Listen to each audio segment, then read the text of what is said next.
Cory, to start, let's just address what the skeptics are saying. What is the point of the Apple Watch? It was clear the appeal of the iPhone, the internet in your pocket, an iPad looked like a crossover between a MacBook and an iPhone.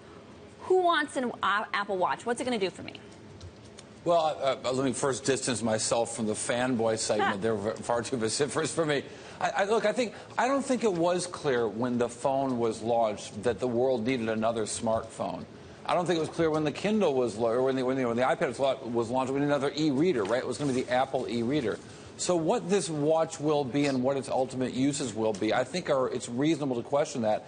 And I think when we look back at what happened with those earlier launches, we can start to see that. If you look at what happened when the first iPhone came out, the initial sales were robust, but a drop in the bucket of what we were to see in the later years. Similarly, once the business had been built up around the iPod and the iPhone, it didn't seem like, even after its first and second year, that the iPad numbers were going to be that big. That took a few years as well. So I don't think the first year's telling really is going to matter a lot when it comes to the Apple Watch. Cory, is this the first fully Tim Cook product, or did Steve Jobs still have a hand in this? Probably Steve was a little bit involved. But this is very Tim Cooky, right?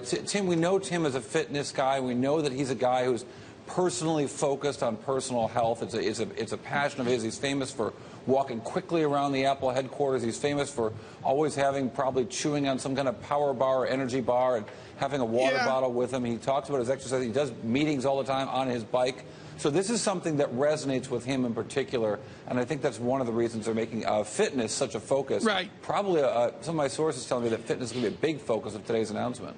Cory Johnson, the bad news is you grew up in Rochester, New York, where everybody put their Instamatics up on the shelf in the closet after 1 year. Here's the way it works. A toy comes out, everybody goes gaga, and the real test is, does it go back up on the shelf in the closet, or you give it off to, some kid who mowed the lawn? That's how I got my first camera. Is the iWatch going to be a dog that Cory Johnson's going to put on the shelf of the closet?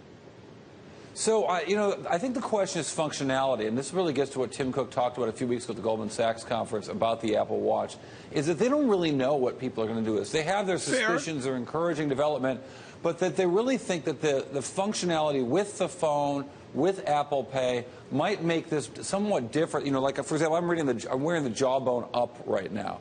And I wear this thing religiously, but typically people who are getting the Up and the Fitbit, they tend to wear these things for 6 months, 9 months, and move on to something else. So it will be a challenge for them to keep this a functionality. I think that's why fashion is a big part of the focus as well. And Olivia, jump in here. I want to know what you think. The Wall Street Journal talks about Tim Cook's going to be a Rolex company. I'm like, come on, I was in the Apple store this weekend. Nobody's being Rolex. They're just buying toys to keep their kids wired in. That's a great point. Cory, I've also read many articles about Apple trying to position itself as sort of a low-end luxury goods company. Do you agree with that? Well, I think that the notion that Apple's better than the next thing over, right? That an Apple phone is significantly brand more important than a Samsung phone that has similar functionality.